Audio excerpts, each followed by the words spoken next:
So on Tuesday's daily show, we spoke about how we're going to save South African cricket, how is South Africa going to be saved, and how South Africa is going to be successful again in world cricket to the levels that we were in previous years, in previous eras.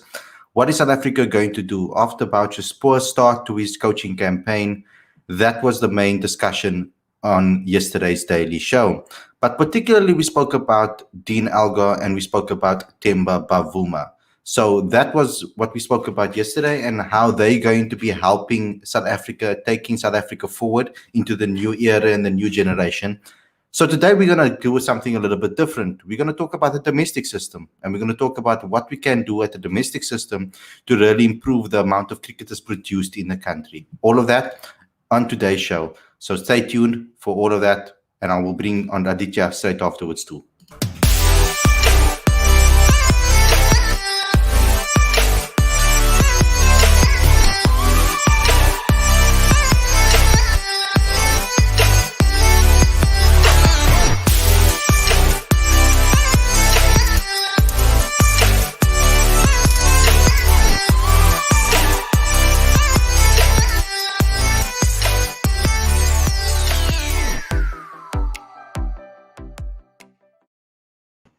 Hey guys, welcome to Cricket Fanatics Magazine. This is your daily show. I'm your host Khalid and Aditya. This is the show where we talk about all the major talking points in South African cricket.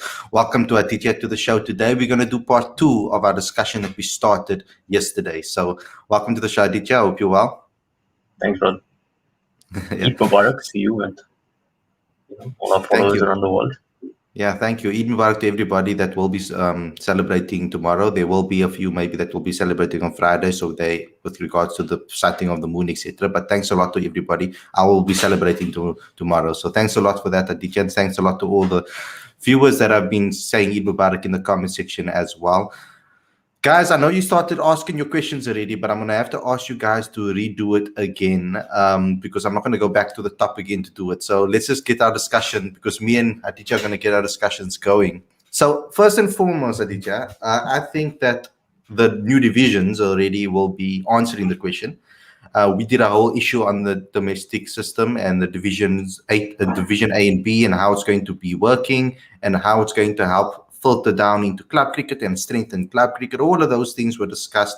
You also spoke about in the magazine as well about domestic cricketers and how important they are to all leagues around the world, and international cricketers, and what they have to do with all to play in the domestic competitions, etc. South Africa's now had a current boost, and I think it's probably been the best thing for them, getting these guys into the domestic setups. Like the likes of experienced guys that have seen a lot of cricket in their time, likes of Amla, Vernon Philander, the guys like Kyle Abbott and Simon Harmer, and so many other guys like a lot of actually the senior guys have signed contracts as well and stayed in Division A, which is so important as well. So I think the divisions already is a good start, don't you think, Aditya? It is, certainly. And over the past year or so, we've often talked about the gulf between domestic and international cricket for players coming through the system. And there's no better way for a Western Province team to have Hashim Amla back, an informed Hashim Amla back. There's nothing better than having Vernon Philander back on the side. Having Kyle Abbott, Simon Harmer, Duan Olivier as well. So this can only be good for South African cricket. And as Faf had said in an interview previously, he said for players to gain experience, it takes time. You have to play lots of games over the years to be able to gain experience. But with the coaching staff and having experienced people in your team, you can get that experience overnight. And that to me is the difference between franchise system and now all of the experienced pros coming back into this 2-division structure. So that's going to be incredibly important. Yeah. Because when I spoke to Michael Holding, you would have seen a little clip in the intro over here. You can go check that full interview in the exclusive interviews section on our YouTube channel. Also, guys, don't forget to click subscribe. You know that you guys have to go do that because we're getting closer to the 2,000 mark. So click subscribe, click the notification bell for all future videos too. And smash that like button. Let's get this video obviously recommended in other people's feeds and people that like cricket. So Aditya, when I spoke to Michael Holding, I was concerned at that time already. It was over probably about 1.5 years ago. It was when it was in Australia. Perhaps it was Australia. I can't exactly remember. I think it was India and Australia that were when they were here.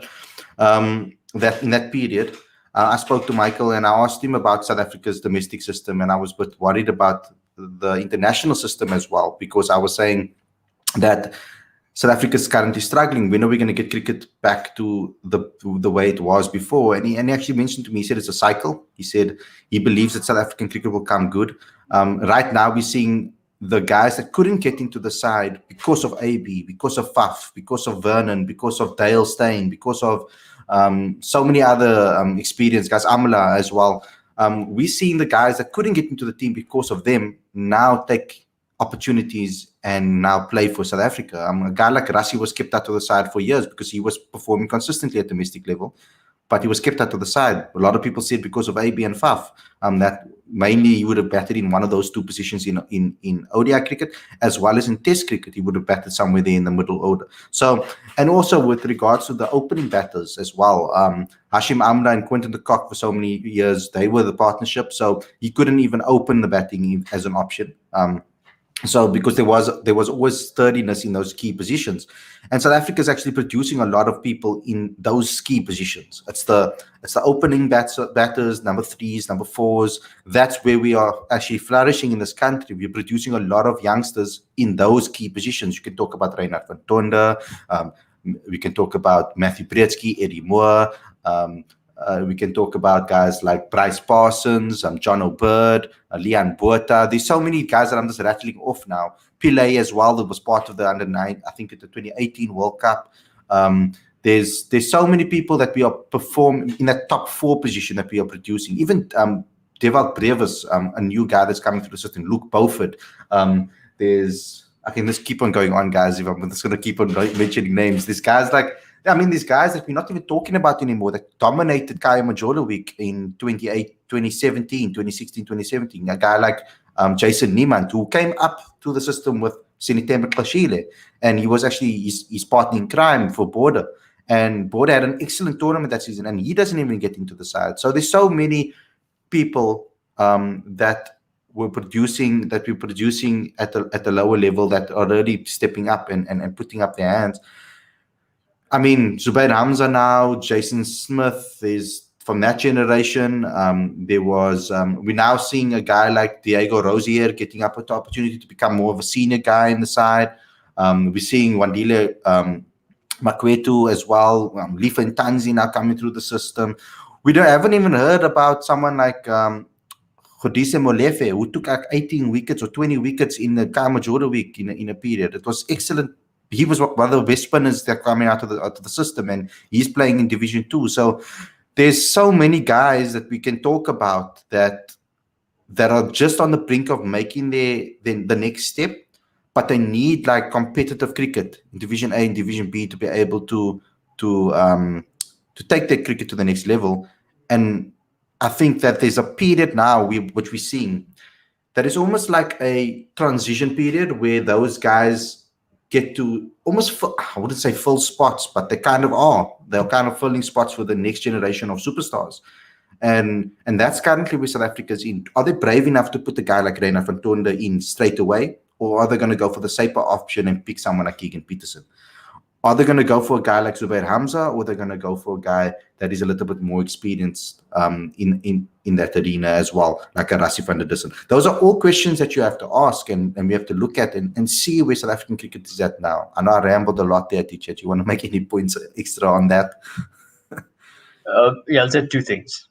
One is that we have to acknowledge that it's the brutal reality of professional sport that if in the national team players are performing in their positions, a number of talented people waiting in the wings are going to miss out for a period of time.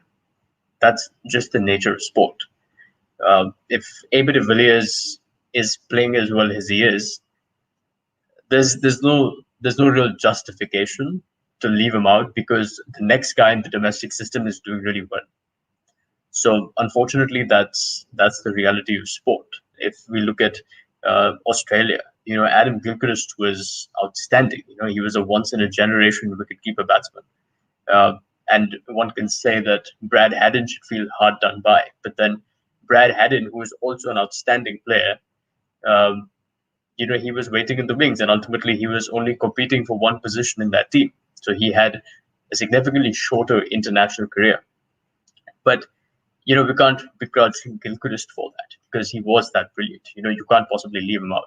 So I'd say the same thing applies to South African cricket.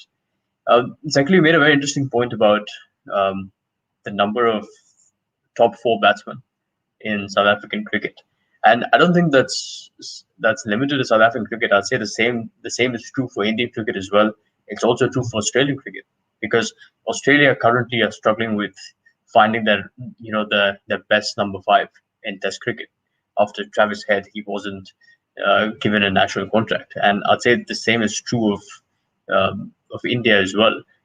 Perhaps England is settled there with Ben Stokes at number five, especially in Test cricket. But part of the reason for that, in my mind, is that uh, it's down to the public, and it is down to the selectors.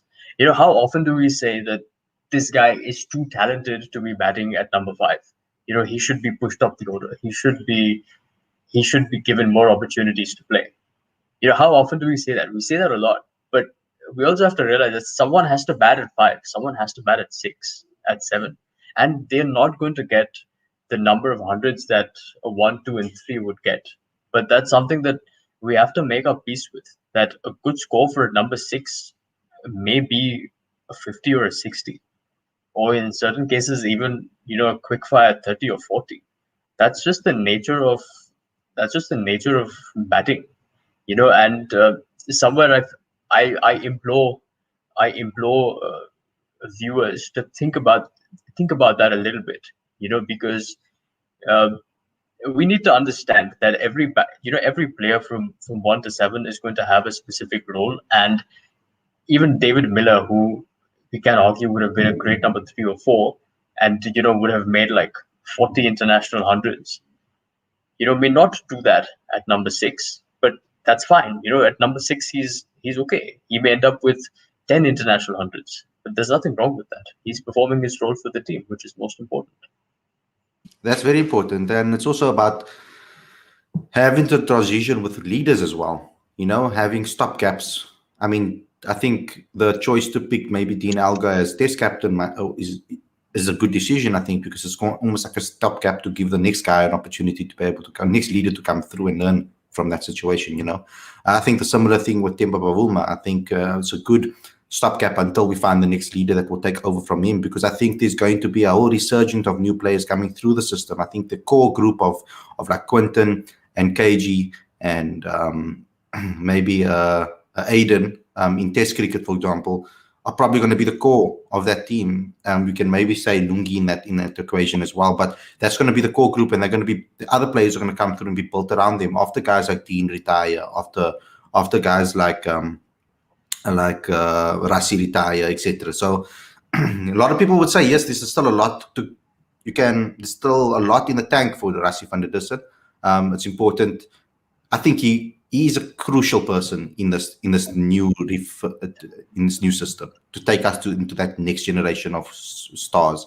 I think that's going to be so important. The coaches in the domestic system are so important. Guys like Ashwell Prince, Robin Peterson, Imran Khan, guys like who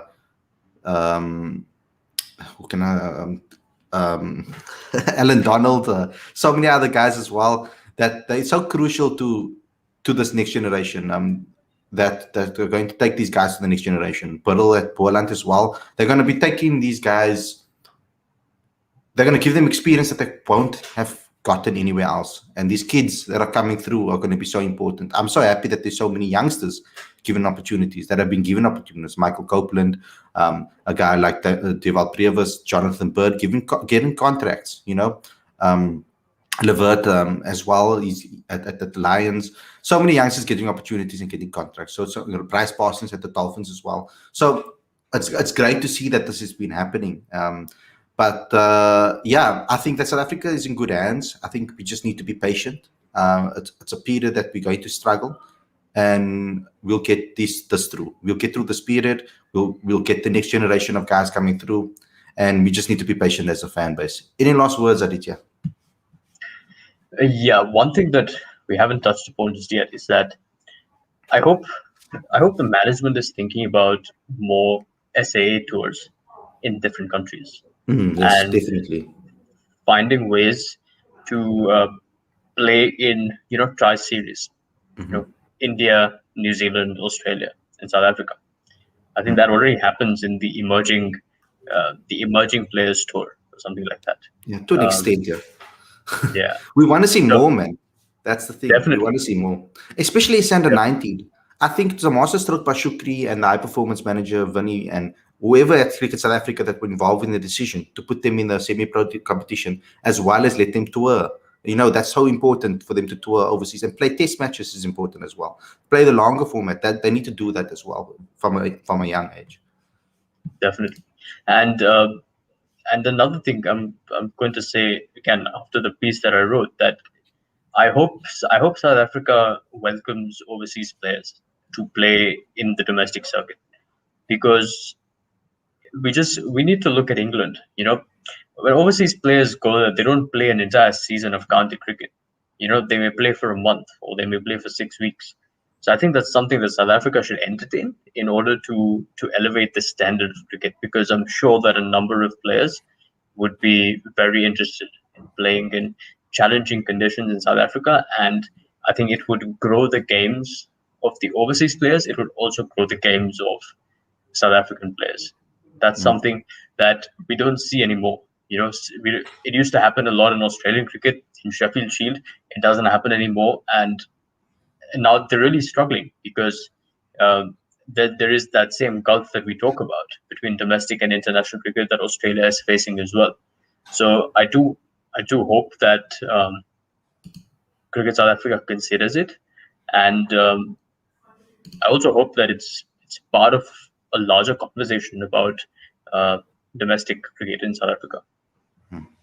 So, guys, that's all we have for you today. Thanks a lot for tuning in. Maybe we'll continue this discussion with a part 3 tomorrow, maybe, or we'll maybe bring someone on the show. We'll discuss. Me and Aditya will discuss what we're going to do tomorrow with the daily show. But thanks to everybody for tuning in. Thanks for all the Eid Mubarak messages. Eid Mubarak to everybody out there, and I'll wish you guys again if you are celebrating on Friday too. Thanks a lot for tuning in. Don't forget to smash that like button, comment, share, subscribe, click that notification bell for all future videos. Thank you guys and enjoy your evening. Take care, and I'll see you again tomorrow.